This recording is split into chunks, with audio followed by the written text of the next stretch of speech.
एक बार एक राजा अपनी प्रजा का हालचाल पूछने के लिए गांवों में घूम रहा था। घूमते घूमते उसके कुर्ते के सोने के बटन की झालर टूट गई। उसने अपने मंत्री से पूछा कि इस गांव में कोई सुनार है जो मेरे कुर्ते में नया बटन बना सके। उसमें सिर्फ एक ही सुनार था जो हर तरह के गहने बनाता था। उसको राजा के सामने ले जाया गया। राजा ने कहा कि तुम मेरे कुर्ते का बटन बना सकते हो।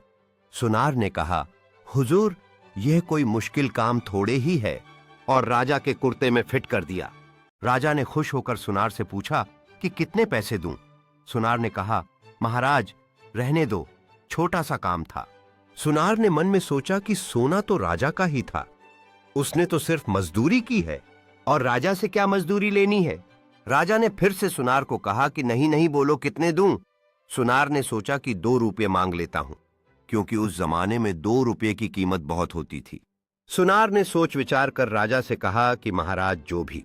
फिर मन में विचार आया कि कहीं राजा यह न सोच ले कि एक बटन बनाने का मेरे से 2 रुपये ले रहा है तो गांव वालों से कितना लेता होगा और कोई सजा न दे दे। सुनार ने सोच विचार कर राजा से कहा कि महाराज, जो भी आपकी इच्छा हो दे दो। अब राजा तो राजा था, उसको अपने हिसाब से देना था।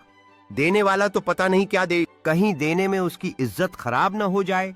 और उसने अपने मंत्री को कहा कि इस सुनार को 2 गांव दे दो, यह हमारा हुक्म है। यहां सोनी जी सिर्फ 2 रुपये की मांग का सोच रहे थे, मगर राजा ने उसको 2 गांव दे दिए।